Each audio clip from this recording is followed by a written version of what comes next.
सुनिए, जी धर्मेंद्र जी की दुकान यही है क्या? हाँ, यही है। आप कौन? आप कौन वैसे? मैं उनकी पत्नी हूँ। ओ नमस्ते भाभी जी। नमस्ते। वैसे आप कौन? मैं उसके बचपन का दोस्त। वैसे धर्मेंद्र कहाँ है?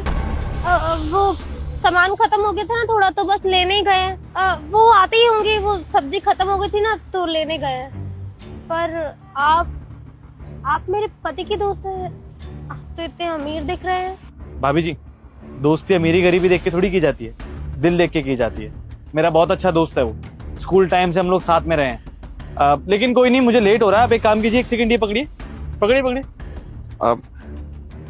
जब धर्मेंद्र आए ना तो उसको ये पैसे दे देना। इतने सारे पैसे? लेकिन क्यों? अरे भाभी जी रख लीजिए, अभी आप जानती नहीं हम दोनों की दोस्ती को। वो दरअसल क्या है ना, भाई साहब मुझसे मिलते तो है नहीं, बहुत बड़े इंसान बन गए, शादी तक में नहीं बुलाया अपनी। तो आप उसको ये पैसे देंगी ना तो शायद मुझे पहचान लेगा वो। लीजिए। नहीं नहीं, मैं इतने पैसे नहीं ले सकती हूँ। बात मानिए ना, जब वो आपको मेरे बारे में बताएगा ना, आप सच में बहुत खुश हो जाएंगी। अभी मेरे कहने पर ही रखिए, और जब वो आए तो उसे ये फूल और पैसे दे देना। चलता हूँ। सुनिए, पर आप नाम तो बता के जाइए। नाम? सॉरी भाभी जी, लेकिन मैं नाम नहीं बता सकता अपना। जब वो आए तो उसे पैसे और फूल दिखाना, देखता हूँ पहचानता है या नहीं पहचानता। लेकिन आपको तो नाम बताना ही पड़ेगा। आप एक काम कीजिएगा, ये मेरा विजिटिंग कार्ड है, जब वो आए तो उसे दे देना, लेकिन जब मुझे पहचाने तभी देना। उससे बोलना कि उसका दोस्त उसे बहुत याद करता है, मिलना चाहता है उससे। मैं बोल दूंगी। चलता हूँ, नमस्ते। नमस्ते।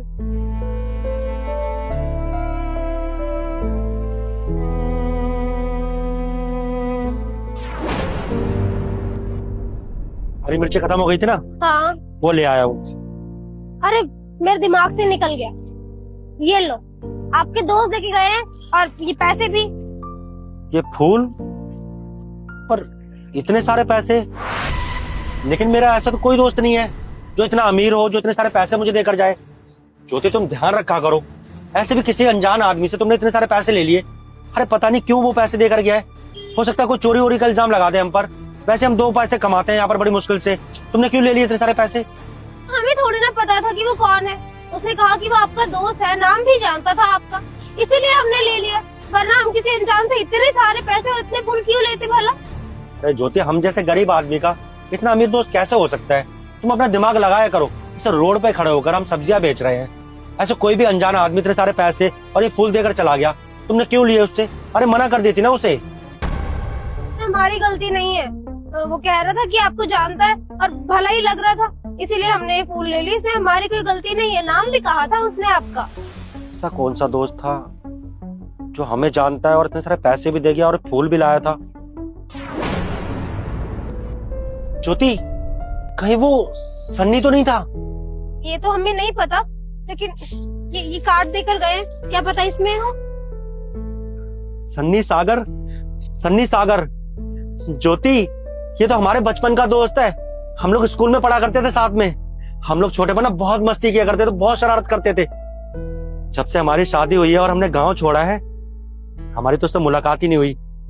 हमें तो लगा ही नहीं था कि उसे हम याद भी होंगे। इतने सालों के बाद वो हमें ढूंढता हुआ यहाँ शहर चला आया, और वो अपना कार्ड देकर गया है। हम अभी उसके पास जाते हैं और इसी एड्रेस पर जाकर उससे ढूंढेंगे और उससे बात करेंगे। वो हमसे मिलकर ना बहुत खुश हो जाएगा। ठीक है, खुशी खुशी में ध्यान से जाना, ठीक है ना? कुछ हो ना जाए। अरे नहीं, ठीक है ज्योति, तुम ध्यान रखना, हमें अभी आते हैं। ध्यान रखना। हाँ हाँ।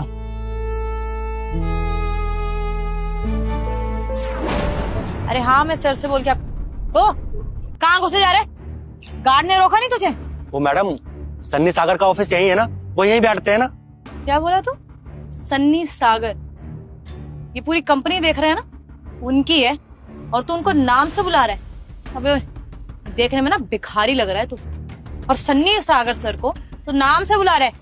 साहब क्या क्या बोला? वैसे भी तुम्हारी औकात तो है नहीं कि तुम उनके आसपास भी आ सको, और नाम पता चलेगा तो नाम से बुलाने लग रहे हो।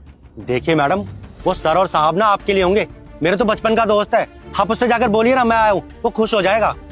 अच्छा, तू 2 कौड़ी का भिखारी बोल रहा है कि तू दोस्त है, वो भी इतनी बड़ी कंपनी के मालिक का? पागल समझ रखा है क्या तूने? तूने कहीं से सुन लिया होगा कि यहाँ के मालिक यहीं पे आए होंगे तो यहाँ पे आके नौकरी मांग लेता हूँ।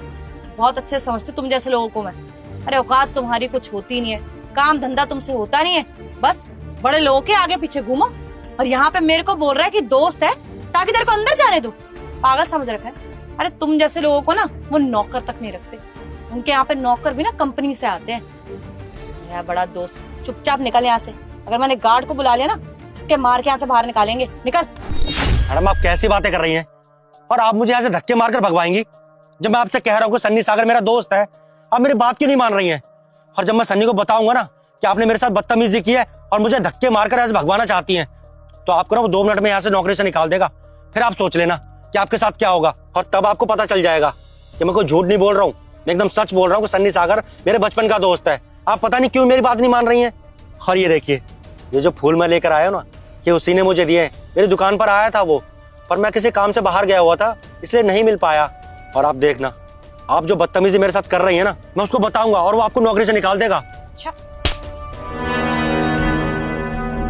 तू मुझे नौकरी से निकालेगा? तेरे खुद के कमाई के ठिकाने नहीं है, मुझे नौकरी से निकालेगा? क्या किसे, क्या बकवास कर रहा है तू? तेरे दोस्त है वो, उन्होंने तेरे को ये दिया है। अबे उनकी ना मैनेजर हूँ और बहुत अच्छे जानती हूँ कि उनके रिलेशंस कितने बड़े लोगों से हैं। तो जैसे घटिया लोगों से ना वो बात तक ना करे, और यहाँ पे तू मुझसे बकवास कर रहा है। तू उनसे कंप्लेन करके मेरी नौकरी खाएगा। निकल यहाँ से, तो मुझसे बुरा ना कोई नहीं होगा। देखिए मैडम जी, हम कोई कहानी नहीं बना रहे हैं। हम इतनी देर से आपको समझा रहे हैं कि सन्नी सागर हमारा बचपन का दोस्त है। हम स्कूल में साथ पढ़ा करते थे, गांव में साथ रहते थे, पूरा बचपन हमने साथ में बिताया है। बस किसी वजह से हम शहर आ गए काम करने के लिए, हमने अपनी गृहस्थी बसा ली यहाँ पर, हम गांव नहीं जा पाए। और हमें पता भी नहीं है कि वो कैसा दिखता है, क्या करता है, कहाँ रहता है, हमें कुछ नहीं पता। आज वो बड़ी मुश्किल से हमारी दुकान पर ये कार्ड देकर गया। हमें एक उम्मीद दिखी कि हम अपने बचपन के दोस्त से मिल पाएंगे, इसलिए हम दौड़ते दौड़ते यहाँ पर चले आए। बहुत खुश थे हम उससे मिलने के लिए। हमें लगा था कि जब वो यहाँ पर आएगा हम उसे जोर से गले लगा लेंगे। आप पता नहीं हमारी बात क्यों नहीं समझ रही हैं, आप उससे हमें क्यों नहीं मिलने दे रही हैं। आप खुद देखिए, ये उसी का कार्ड है, उसने हमें खुद दिया था। ये कार्ड तेरे को किसी ने दे दिया होगा, या फिर कहीं पड़ा मिल गया होगा तुझे, और तूने ऑफिस का एड्रेस देख लिया और सोच लिया ये गुलदस्ता लेके चला जाता हूँ, मिल लूंगा, बोल दूंगा कि नौकरी की जरूरत है, हाथ पैर जोड़ लूंगा तो नौकरी दे देंगे। इतना तो तू पता करके आया ही होगा कि हमारे सनी सर कितने अच्छे दिल के हैं। अगर कोई आके रिक्वेस्ट करेगा तो उनको काम दे ही देंगे। बस यही कर रहा है तू। तुम जैसे लोगों को ना बहुत अच्छे समझती हूँ मैं। तुम लोग बस ऐसे अमीर घर ढूंढते हो, अमीर लोगों को ढूंढते हो ताकि वहां जाओ, नौकरी करो, और किस ना किस तरीके से उनके परिवार में घुसने की कोशिश करते हो, और कुछ नहीं। लेकिन मैं ऐसे होने नहीं दूंगी। इस कंपनी का ना स्टैंडर्ड है, और मैनेजर हूं मैं, तो मेरे को पता है यहाँ के लिए क्या सही है और क्या नहीं। तुम जैसे लोगों को ना यहाँ पे 2 मिनट से ज्यादा टिकने नहीं देती मैं। तो निकल यहाँ से।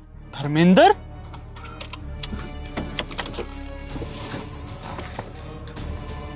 चल निकल यहाँ से।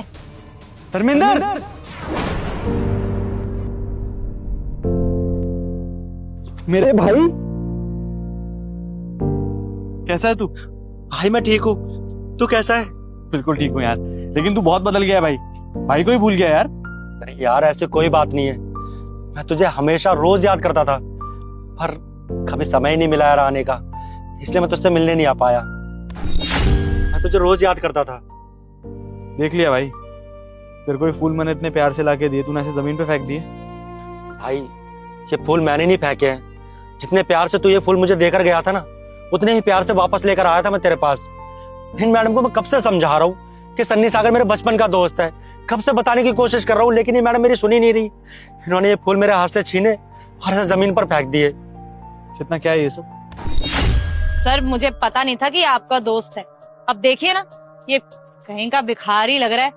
मुझे लगा आया होगा नौकरी मांगने यहाँ पे या भीख मांगने, पर ये फूल इसलिए लेके आया होगा, मुझे क्या पता। अब कोई भी ऐरा गैरा आके बोलेगा कि आपका दोस्त है तो मैं मान थोड़ी जाऊंगी। और सर अगर ये आपका दोस्त है भी तो ठीक है सर, बचपन में होगा, लेकिन आई डोंट थिंक सो। कितनी बड़ी कंपनी के मालिक होने के बाद आपको इससे कोई रिश्ता रखना चाहिए। अच्छा, तो फिर कैसे लोगों के साथ मुझे रिश्ता रखना चाहिए, चेतना बताओगी मुझे जरा? ऐसे लोगों के साथ जो लोगों के साथ बदतमीजी करते हैं, इनको लोगों की इज्जत करनी नहीं आती। हाँ, और कौन हो तुम? मेरी मैनेजर हो ना? क्या काम है तुम्हारा? क्या काम है तुम्हारा? कोई भी आए तुम्हारा काम ये है कि तुम पहले मुझे बताओ कि ये बात मैं डिसाइड करूंगा कि मुझे किससे मिलना है और किससे नहीं। तो अपना काम करो, ज्यादा फैमिली मेंबर बनने की जरूरत नहीं है। और दोस्ती कभी अमीरी गरीबी देख के नहीं होती है। सॉरी बोलो उससे। सर मैं सॉरी बोलूं इससे? चेतना, दोबारा नहीं बोलूंगा जो कहा है। सॉरी बोलो। सॉरी। मैडम जी, मैंने आपसे पहले ही बोला था कि सन्नी मेरे बचपन का दोस्त है। कब से आपको समझा रहा था, लेकिन आप मेरी बात सुनने के लिए तैयार ही नहीं थी। यहाँ तक कि आपने मुझे थप्पड़ भी मार दिया। मेरे हाथ से फूल छीनकर ऐसे जमीन पर फेंक दिए जैसे फूल नहीं कोई कूड़ा हो। सॉरी यार, इसकी तरफ से मैं तुझसे माफी चाहता हूँ। और तुम नहीं जानती मेरे लिए क्या है। जब अपना बिजनेस खड़ा कर रहा था ना, तो ये इंसान था जिसने मुझे 40,000 रुपए दिए थे 10 साल पहले। अगर ये नहीं होता ना, तो आज ये सब जो है मेरे पास, तुम्हारी जो सैलरी दे रहा हूं मैं, तुम्हारे परिवार को पाल रहा हूं, वो सब नहीं होता। समझ में आया? तो किसी से भी बात करने से पहले ना तमीज से बात किया करो। 10 साल बाद मिल रहा हूं उससे मैं। अरे अपने काम में इतना बिजी हो गया कि अपने दोस्त को टाइम नहीं दिया। लेकिन तुझे भूला नहीं था यार, सब याद था।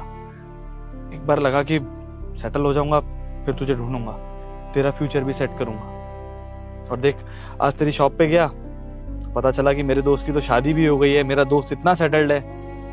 अच्छा लगा देख के यार। क्या बताऊं यार, तू तो जानता है ना, मैं गांव से शहर यहाँ काम करने के लिए आया था। इतना पढ़ा लिखा नहीं था, फिर भी छोटी मोटी नौकरी ढूंढ रहा था, पर कोई नौकरी नहीं मिली।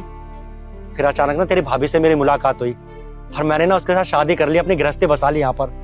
बस अपना घर चलाने के लिए हमने एक सब्जी की रेहड़ी लगा रखी है, वो तो तूने देखी थी। बस अपनी गृहस्थी में इतना बिजी हो गया, वापस गाँव आने का टाइम ही नहीं मिला। चल अच्छा है, अब सारी बातें यहीं करेगा। चल अंदर चल के बात करते हैं। आजा। भाई एक मिनट रुक जा।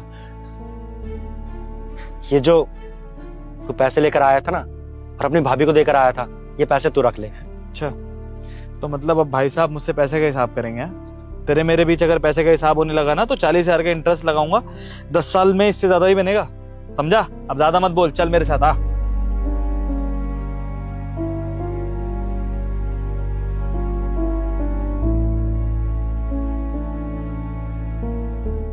सुना है तू अपनी वैन बेच रहा है? हाँ बेच रहा हूँ। पूरे 20 लाख रुपए लगेंगे। जिसके पास पैसे हैं वो पैसे दे जाए और मेरी बहन को ले जाए।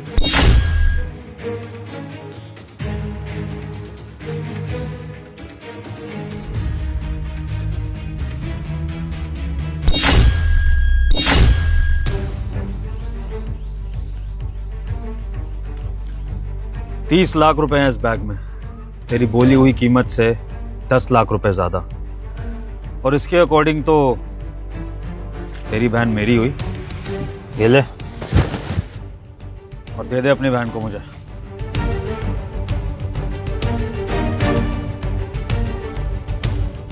पूरे 30 लाख रुपए। ये तो मांगी हुई कीमत से भी 10 लाख रुपए ज़्यादा है। तू ले जा सकता है मेरी बहन को, मुझे इसमें कोई अर्जी नहीं है। मेरे पैसे मुझे मिल गए, मेरे लिए वही बहुत है। ले जा इसे। भैया आप ये क्या बोल रहे हैं? मैं छोटी बहन हूँ आपकी, आप मुझे ऐसे कैसे बेच सकते हैं? मैं तो इसे जानती तक नहीं। देख, अब यहाँ खड़े होके मेरा दिमाग खराब मत कर। तुझे ना मैंने इसी दिन के लिए यहाँ रखा था, ताकि एक दिन तेरे बदले मुझे इतने सारे पैसे मिलेंगे और मैं अपनी ज़िंदगी ऐसा आराम से जीऊँगा। तो पैसे तो मुझे मिल गए, तो चल निकल इन भाई साहब के साथ, जा यहाँ से। भैया आप ये सब क्यों बोल रहे हैं? मैं पैसा कमाने जाती तो हूँ। मैं आपको कितने सारे पैसे देती हूँ कमा कर, फिर भी आप मुझे बेच रहे हैं। भैया मैं आपके आगे हाथ जोड़ती हूँ, मुझे मत बेचिए। मम्मी पापा के जाने के बाद तो बस आप ही बचे हैं भैया। मुझे आपसे दूर नहीं होना भैया, मुझे कहीं नहीं जाना। प्लीज ऐसा मत कीजिए मेरे साथ। अरे कितने पैसे देती है तू मुझे? 5-6 हजार रुपए? अरे उतनी की तो मैं दारू पी जाता हूँ। इतने पैसों से मेरा कुछ नहीं होता। वैसे भी मैं जुए में ना सारे पैसे हार चुका हूँ, कुछ नहीं बचा मेरे पास। अभी तेरी शादी भी करवानी होगी, उसमें पैसे लगेंगे। कहाँ से करूंगा तेरी शादी? हाँ, और तेरे जैसी सुंदर बहन ना बोझ ही होती है। कल को अगर तुझे किसी ने छेड़ दिया तो किसके ऊपर आएगी बात? मेरे ऊपर ना। और ये तेरी सिरदर्दी मैं नहीं पाल सकता। मुझे पैसे चाहिए थे, मुझे पैसे मिल गए। अब मैं अपने दोस्तों के साथ जाऊंगा, आराम से अपनी जिंदगी ऐश में जीऊंगा। एक बढ़िया सा घर लूंगा, क्लब में जाऊंगा, जुआ खेलूंगा, दारू पीऊंगा, बस मेरी तो जिंदगी सेट है। तो इन भाई साहब के साथ जा चुपचाप। नहीं भैया मैं कहीं नहीं जाऊंगी। आप मुझे ऐसे कैसे बेच सकते हैं भैया? भैया थोड़ी शर्म कीजिए, मैं छोटी बहन हूँ आपकी। लगता है भाई तेरी बहन मेरे साथ चलना चाहती नहीं है, और अगर ऐसी बात है तो मुझे ये डील कैंसिल करनी पड़ेगी। वैसे भी मैंने 10 लाख एक्स्ट्रा तेरी बहन की खूबसूरती के लिए दिए थे, क्योंकि बहुत पसंद है मुझे। वरना कोई मतलब नहीं है 10 लाख रुपए एक्स्ट्रा खर्चने का। लेकिन यहाँ तो तेरी बहन चलने के लिए राजी नहीं है, और अगर ये ज़बरदस्ती साथ चलेगी तो फिर तो शोर हल्ला करेगी, और उससे बात पुलिस तक भी जा सकती है। फिर तो मेरे हाथ से पैसे भी गए, तेरी बहन भी गई, तो ऐसा तो नहीं चलेगा। तो बेटर है कि तू मुझे पैसे वापस कर दे अगर तेरी बहन मेरे साथ नहीं चल रही है। ला। अरे ऐसे कैसे, पैसे मेरे पास आ गए ना, भरोसा करो मुझ पे। कैसे नहीं जाएगी ये, मुझे सुनाई नहीं दे रहा एक बार में। चल चुपचाप से निकल इन भाई साहब के साथ, नहीं तो तेरे साथ जो मैं करूंगा ना, मैं सोचा भी नहीं होगा। और तेरी वजह से ये हाथ आई लक्ष्मी मेरे हाथ से चली गई ना, तो तेरी खैर नहीं है, समझ लियो। निकल यहाँ से। भैया भैया देखिए, ऐसा मत कीजिए भैया। आप जैसा बोलेंगे ना मैं वैसा करूंगी।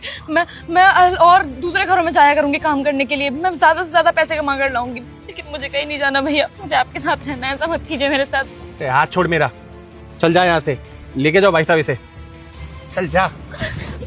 बस बहुत भैया भैया हो गया, चल मेरे साथ। अब तू मेरी है, भूल जा अपने भाई को, बेच दिया उसने तुझे, चल।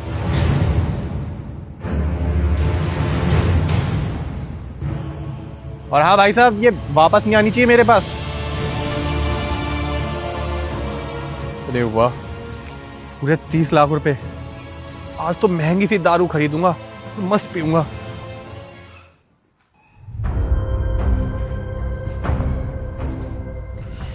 ये लो चाय पी लो, तुम्हें अच्छा लगेगा। तुम्हारे घर में माँ बहन नहीं है क्या, जो दूसरों की बहनों के ऊपर नजर डालते हो और उन्हें खरीदते हो पैसों से? तुम्हें शर्म नहीं आती है सब करते हुए?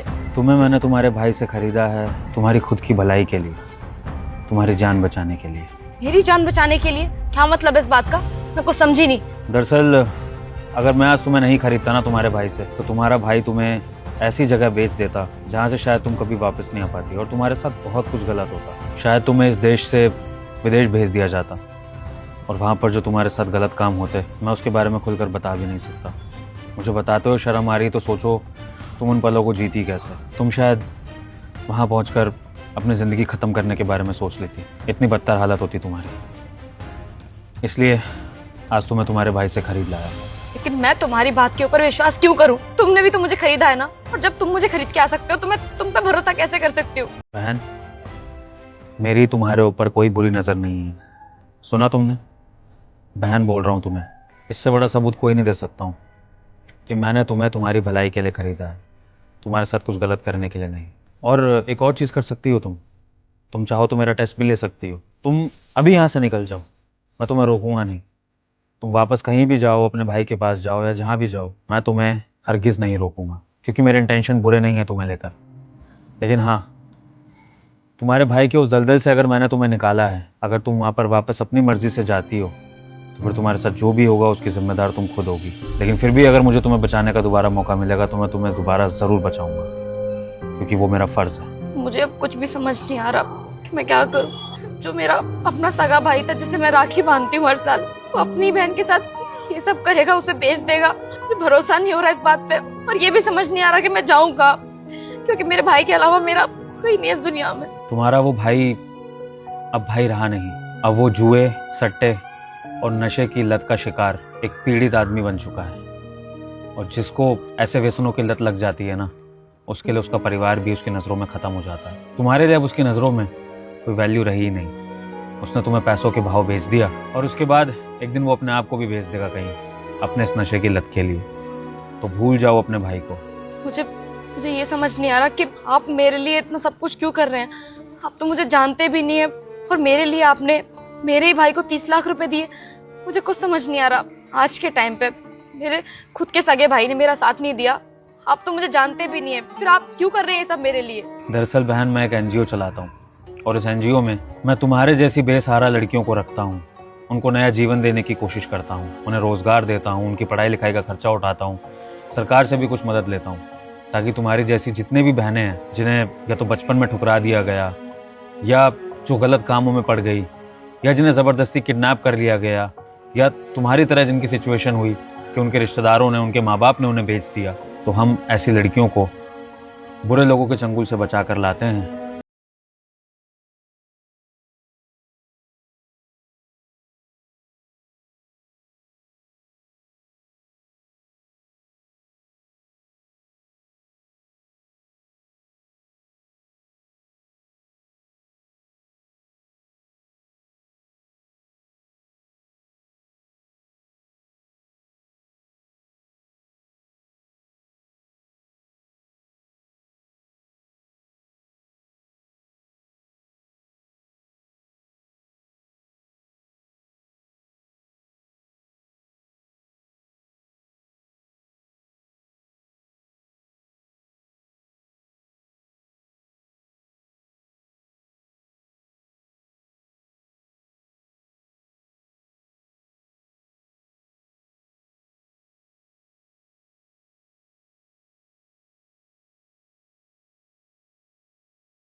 बात कर लेता हूँ, जितना भी डॉक्यूमेंटेशन है वो सब करा देता हूँ तुम्हारे एडमिशन के लिए।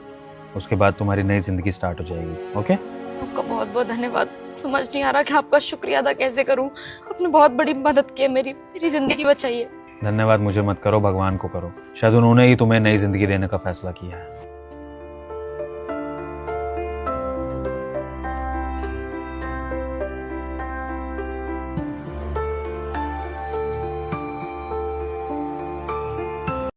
बेटा सुनो, जी? धीरज दीक्षित यहीं काम करते हैं क्या? एक्चुअली वो यहाँ पर काम नहीं करते, वो इस कंपनी के ऑनर है। मैं भी उनकी कंपनी में ही काम करती हूँ। धीरज दीक्षित, इसका मतलब ये पूरी कंपनी उन्हीं की है? जी, ये उन्हीं की कंपनी है।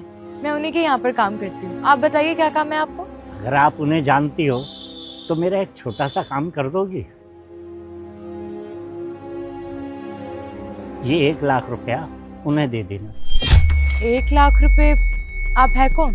आप ये सब छोड़िए, ये 1 लाख रुपया उन्हें दे दीजिएगा और उनसे कहिएगा कि हुक्म दीक्षित आए थे किशनगढ़ से, वो अपने आप समझ जाएंगे। अच्छा, तो आप सर के गांव से आए हैं? हाँ, उन्हीं के गांव से आया हूँ।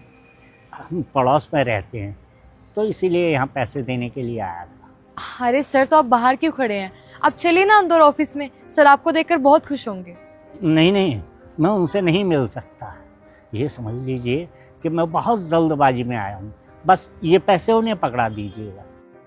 जी ठीक है, लेकिन मैं तो फिर भी आपको यही कहूँगी कि आप ऑफिस में चल के बैठ जाइए। मैं सर को इन्फॉर्म कर दूंगी, वो जल्द से जल्द आ जाएंगे। आप समझ नहीं रहे, मैं पहले ही बहुत लेट हो चुका हूँ। मेरी 4 बजे की ट्रेन है। अगर अभी निकलूँगा तभी पहुँच पाऊँगा। अगर मैं यहाँ बात करने के लिए रुका तो मेरी ट्रेन छूट जाएगी। मुझे निकलना होगा। जैसा आपको ठीक लगे। बाकी मैं सर को बता दूंगी, हुक्म दीक्षित आए थे किशनगढ़ से। हाँ, उन्हें बस मेरा नाम बताना, वो अपने आप समझ जाएंगे। वैसे एक बात पूछूं? जी पूछिए। धीरज कैसा है? बिल्कुल ठीक है वो यहाँ खुश तो है ना? जी, वो बहुत खुश हैं। मैं 2 साल से उनकी कंपनी में काम कर रही हूँ। उन्होंने आज तक मुझसे बदतमीजी नहीं की। अरे मुझसे तो क्या, हमारे कंपनी के किसी भी एम्प्लॉय से उन्होंने आज तक बदतमीजी नहीं की। हम उन्हें आपके जितना तो नहीं जानते, लेकिन हाँ इतना ज़रूर पता है कि वो दिल के बहुत अच्छे इंसान हैं। हाँ, अगर उन्हें किसी बात का दुख है तो सिर्फ एक ही बात का, कि उनका परिवार उनके साथ नहीं रहता। उनका कहना है कि आज उनके पास खुद की इतनी बड़ी कंपनी है, ऐशो आराम है, लेकिन बस परिवार साथ नहीं है। अगर उनका परिवार साथ होता तो उनकी खुशी आज डबल होती। बाकी सर अब चलिए ना अंदर, आप सर से मिलके चल जाइएगा। उन्हें अच्छा लगेगा कि उनके गांव से कोई मिलने आया है। नहीं, मैंने आपको बताया ना, मुझे जल्दी निकलना है। वैसे कभी धीरज ने बताया नहीं अपने परिवार के बारे में, कौन कौन है उसके परिवार में, और वो अपने परिवार के साथ क्यों नहीं रहता? अब ऐसा तो कुछ खास अपने परिवार के बारे में उन्होंने बताया नहीं, लेकिन मुझे नहीं पता। उसे अपने परिवार की बहुत याद आती होगी ना? बहुत मिस करते हैं अपने परिवार को। उसके पापा हैं गांव में, मतलब मैं उसके पापा से मिला था। अब जाकर बताऊंगा कि धीरज ने शहर में जाकर कितनी तरक्की कर ली है, कितनी बड़ी कंपनी खोल ली है उसने। जब उसके पापा को पता लगेगा ना कि उनके बेटे ने इतनी तरक्की कर ली है तो वो फूले नहीं समाएंगे। खैर छोड़िए, आप उन्हें ये पैसे दे दीजिए और उनसे कहिए कि उनके पापा उनसे मिलना चाहते हैं, लेकिन किसी न किसी वजह से वो उनसे मिल नहीं पा रहे हैं। जी सर, मैं उन्हें बता दूंगी कि हुक्म दीक्षित आए थे किशनगढ़ से उन्हें 1 लाख रुपए देने के लिए। वैसे कितनी देर में आएंगे वो? बस 10 मिनट तक आते ही होंगे। सर मैं तो आपको यही कहूंगी कि आप अंदर चल के बैठ जाइए, मिलकर चले जाइएगा ना। अरे नहीं, अब बस मैं निकलता हूँ। ज़्यादा लेट हुआ तो मेरी ट्रेन निकल जाएगी। हाँ, एक बात और कह देना कि वो अपना ध्यान रखे। सर्दियाँ पड़ रही हैं, सर्दियों में अक्सर वो बीमार हो जाते हैं, ऐसा उनके पापा कह रहे थे। ठीक है सर, मैं बता दूंगी। ठीक है बेटा, मैं चलता हूँ। जी